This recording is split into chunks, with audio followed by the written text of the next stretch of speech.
Once in position, a hacker in the team posed as a Russian tourist. They had confirmed no one in the credit union spoke Russian. She would delay the manager for a long time, giving Gwen, who had the keys, time to bring Hans. Together they opened the underground vault of the credit union. The legendary Rhine's gold appeared before their eyes. The locksmith designed it inspired by a myth. 3 fairies were bathing by the Rhine. A dwarf stole their clothes. Using his forging skills, he recast the 3 golden clothes into a single gold ring. Its power eventually triggered the War of the Gods. The giant dial represented the ring, and the 3 locks corresponded to the 3 fairies. Hans felt an electric shock touching them. His whole body tingled and sweated, carefully listening to the lock. The crisp rhythm sounded like girls dancing. Hans carefully aligned each lock cylinder, because if any of the 3 failed, the safe would lock forever. After triple checking, he turned the dial courageously, and forced the safe door open. An unprecedented top-level heist was completed. Seeing the piles of cash, their adrenaline surged. They hurriedly took out bags to carry it. But a problem arose. Too much money for just 2 people to carry. But how much they take wasn't the point. What mattered was the source.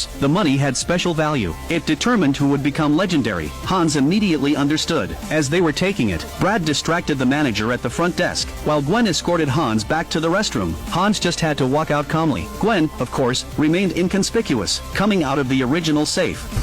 আর হয়ে গেল? হ্যাঁ বাস, এটা এত সহজ হতে পারে না। Sebastian, এটা অলরেডি হয়ে গেছে। আমি অপেক্ষা করবে আর আমাদের পালানোর জন্য প্রত্যেকটা move.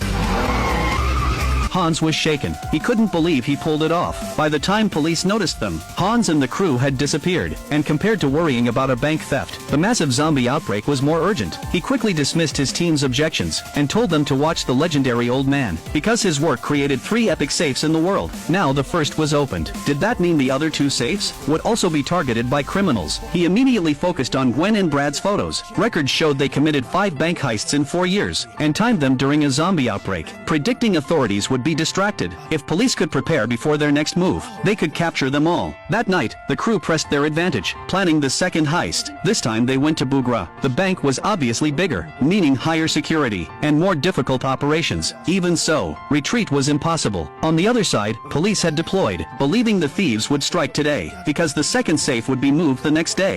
This was the perfect time, but to rookie Hans, this operation seemed nearly impossible. He doubted they could succeed under hell-level security. In fact, Brad thought Hans had only a 5% chance to survive. Encouraged by Gwen, Hans had to go through with it. He carried a safe into the bank, presented forged ID to security. As the safe approached the scanner, he quickly messaged Karina to report progress. The hacker girl hacked the system at the right moment, changing Hans's identity to bank staff. Avoiding suspicion, Hans breathed a sigh of relief. He managed to infiltrate under tight security. The hacker guided him to the left door. He swiped the fake ID and entered, then took the elevator upstairs. Next, he headed to another left side door. The hacker swapped the surveillance feed, but staff noticed. The camera showed Hans vanished after passing a door.